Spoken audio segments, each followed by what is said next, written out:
Hello and welcome to SR education. SR education में आपका स्वागत है। एक इंपॉर्टेंट टॉपिक जो कि पेपर वन की कॉन्सेप्ट सीरीज हम यहाँ पे शुरू कर रहे हैं, all type of research ethics. आपने देखा होगा कि रिसर्च एथिक्स एक ऐसा टॉपिक है जो कि हर शिफ्ट में पूछे जाने वाला क्वेश्चन है पेपर वन के अंदर। तो मैंने इस वीडियो में कंबाइन कर दिया है पॉसिबली सभी तरह के रिसर्च एथिक्स को जो कि पेपर में आज तक पूछे जाते हैं।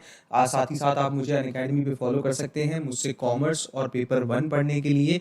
फिलहाल कॉमर्स की फ्री क्लासेस आती हैं रोज़ सुबह 12 बजे, जिसका लिंक आपको टेलीग्राम में मिल जाएगा। और पेपर वन के जो 2021 के पीवाईक्यू सीरीज़ है उसकी क्लासेस आती हैं 10 बजे रात को। ये फ्री क्लासेस हैं, इसे आप SGRYT कोड से अनलॉक कर सकते हैं। साथ ही साथ आप अनअकैडमी का सब्सक्रिप्शन ले सकते हैं आने वाले कंप्लीट कोर्सेज कॉमर्स के और पेपर वन के कोर्सेज के लिए, और ये कोड रहेगा SGRYT। देखिए, बात करते हैं कि कुछ जो सबसे ज़्यादा पूछे जाने वाले रिसर्च एथिक्स होते हैं, जैसे कि ऑनेस्टी एक ऐसा रिसर्च एथिक्स है जो कि बड़ा ज़रूरी है कि हम हमेशा हर मेथड के बारे में ऑनेस्ट रहें, बायस ना रहें। हम रिपोर्ट करें डेटा को जैसा वो है, और कभी भी किसी भी तरह के ऐसे स्टेटस रिजल्ट या रिपोर्ट ना पब्लिश करें जो कि हमें डिसऑनेस्टी से करिए हमने, या किसी भी लिहाज से। आप देखते हो जब स्टैट्स को तोड़ मरोड़ के जो है पेश किया जाता है, तो पहला रिसर्च एथिक होता है ऑनेस्टी। दूसरा होता है इंटीग्रिटी, कि रिसर्चर हमेशा अपने प्रोमिसेस को लेके जो है वो ट्रू रहे। तीसरा होता है कि वो किसी भी तरह का बायस अवॉइड करे और हमेशा ऑब्जेक्टिव रहे, नंबर्स पे बेस रहे, और नंबर्स से अपनी रिसर्च या अपनी रिपोर्ट को जो है वो बैक करें।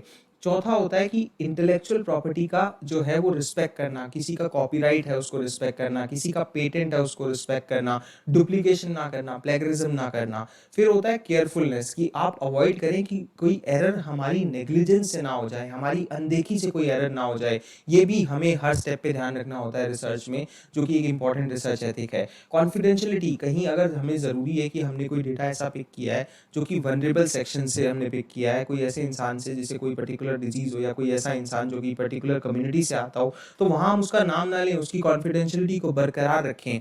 फिर आती है रिस्पॉन्सिबिलिटी, कि हम जब दूसरों को ऑब्जर्व कर रहे होते हैं तो हमें सोशल रिस्पॉन्सिबिलिटीज़ का भी ध्यान रखना चाहिए। हमें रिलायबल ऑथेंटिक डेटा कलेक्ट करने के लिए जो है एफर्ट्स करने चाहिए, और मॉनिटर करते हुए, ऑब्जर्वेशन करते हुए हमें एथिकल रहना होता है।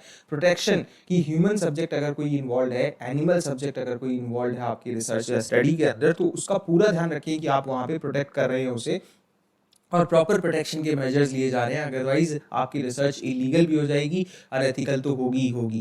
कंपीटेंस, की प्रोफेशनल और साइंटिफिक कंपीटेंस रखें, बदला लेने की भावना ना हो, कंपटीशन की भावना ना हो, एक साइंटिफिक टेम्परामेंट होना चाहिए। लीगल, की लीगल एस्पेक्ट जैसे सरकारी लॉ, पॉलिसीज, इंस्टीट्यूशनल पॉलिसीज, इन सबको रिस्पेक्ट करते हुए हमेशा आगे बढ़ें। उसके बाद देखिए, ऑनेस्टी मैंने आपको ऑलरेडी बता दिया है, मैंने ये सारे ही एक साथ इन्वॉल्व कर दिए हैं, बहुत कुछ है इसमें।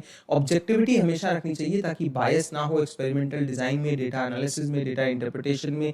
हमेशा एक्सपर्ट टेस्टिमनी हो, कि आपकी रिसर्च जो है वो ऑथेंटिकेट करने के लिए आप अगर कुछ एक्सपर्ट्स की भी सलाह लेते हैं, और वो भी बड़ी ज़रूरी होती है। कोई पर्सनल फाइनेंशियल इंटरेस्ट नहीं होना चाहिए। हमेशा ऑब्जेक्टिविटी का मतलब यही होता है कि आपको सब्जेक्टिविटी या ओपिनियटेड रिसर्च को अवॉइड करना है। इंटीग्रिटी होनी चाहिए, जो मैंने आपको अभी समझाया, केयरफुलनेस होनी चाहिए, लेकिन ओपननेस भी होना चाहिए, कि आप अपनी रिसर्च का डेटा शेयर कर सकते हो, रिजल्ट शेयर कर सकते हो, आइडिया शेयर कर सकते हो, टूल रिसोर्सेज जो आपने यूज़ किए हैं, और साथ ही साथ आप क्रिटिसिज्म के लिए भी ओपन रहें।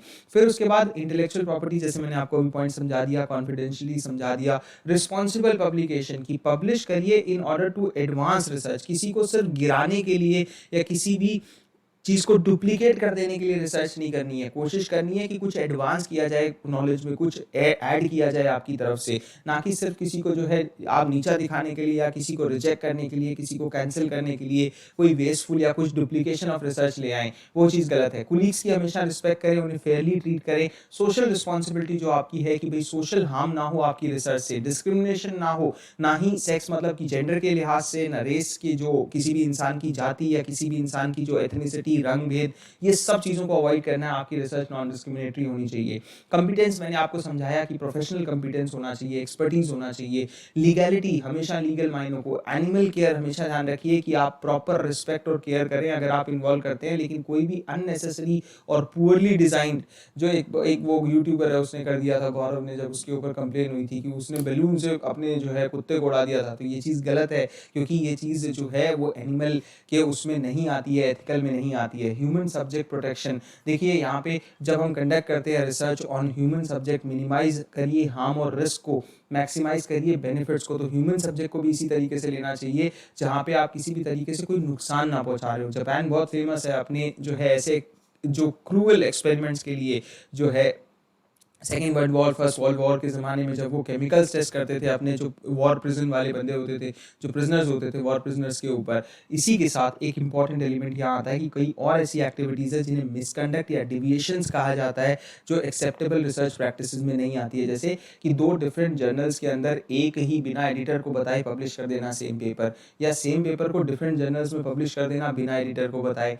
आपका कोलैबोरेटर जिसने आपके साथ मेहनत की थी आपके रिसर्च में, लेकिन आप पेटेंट अकेले फाइल कर दें।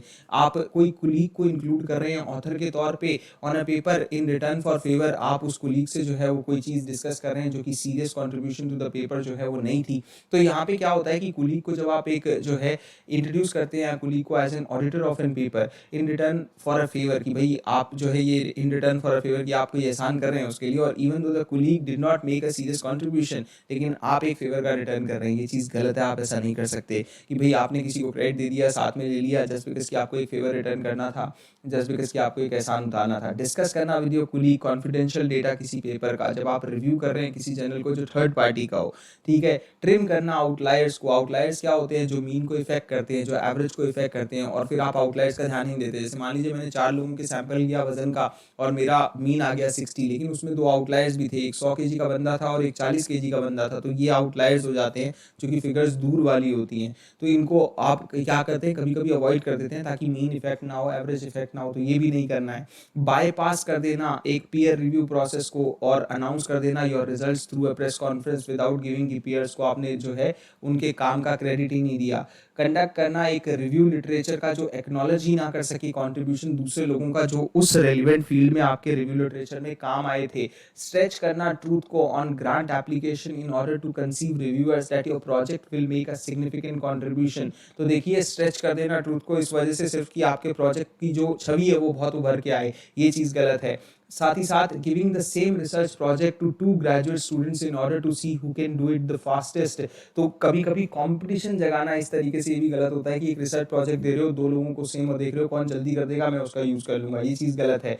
ओवरवर्क करवाना, नेग्लेक्ट करना, एक्सप्लॉइट करना ग्रेजुएट और पोस्ट, जो आप बहुत बार शिकायत देखते हो गाइड से ज़्यादातर जो शिकायतें होती है बच्चों को अच्छे रिसर्च रिकॉर्ड्स ना मेंटेन कर पाना, या फिर रिसर्च के लिए रीजनेबल टाइम ना देना, डेरोगेटरी कमेंट्स और पर्सनल अटैक करना किसी भी ऑथर के सबमिशन के रिव्यू करने के दौरान। साथ ही साथ प्रॉमिस करना स्टूडेंट को कोई बेटर ग्रेड दे दी जाएगी सेक्सुअल फेवर्स के लिए, ये भी डेविएशन है। रेसिस्ट जो है रिमार्क्स को यूज़ करना। सिग्निफिकेंट डेविएशन रिसर्च प्रोटोकॉल की करना जब एनिमल केयर की बात आती हो, ह्यूमन सब्जेक्ट्स को यूज़ करने की बात आती हो। रिपोर्ट ना करना कोई एडवर्स इवेंट अगर हुआ है किसी भी रिसर्च एक्सपेरिमेंट में, किसी को क्षति पहुंची है। साथ ही साथ वेस्टिंग एनिमल्स रिसर्च में, exposing students and staff biological risk, जो कि एक दुनिया झेल रही है बैट्स के ऊपर जो एक्सपेरिमेंट्स हो रहे थे एक वुहान की लैब में जिसके कारण ये पैदा हो गया ये कहा जाता है। तो ये भी बायोसेफ्टी के रूल्स को ध्यान में रखना आज के समय में। सैबोटाज कर देना, किसी के काम को खत्म कर देना, रिजेक्ट कर देना किसी मैन्यूस्क्रिप्ट को, एप्लीकेशन को बिना रीड किए सिर्फ जो है अपने बायस के बेसिस पे स्टील करना सप्लाईज बुक्स और डेटा को। आई होप मैंने सारे के सारे इसमें कवर कर लिए हैं रिसर्च एथिक्स। शुक्रिया। अगर आपको ये लेक्चर पसंद आया तो ज़रूर इसे लाइक सब्सक्राइब करके चैनल को और इसे शेयर करिए वीडियो को उन लोगों के साथ जिन तक आप ये डिटेल लेक्चर रिसर्च एथिक्स का पहुंचाना चाहते हैं। साथ ही साथ टेलीग्राम में जाइए हमारे ग्रुप में और फाइल्स के सेक्शन में जाके आप ये सब PDF डाउनलोड कर सकते हैं जिसमें मैंने सभी क्लासेस को एक साथ कर रखा है, पेपर 1 की फ्री क्लासेस को भी और प्लस क्लासेस जो पेड क्लासेस है उन्हें भी। यहाँ आपको एक ही जगह पर मेरी सारी फ्री क्लासेस मिल जाएंगी और यहाँ पर आपको PYQ क्लासेस भी मिल जाएगी। थैंक यू सो मच, शुक्रिया।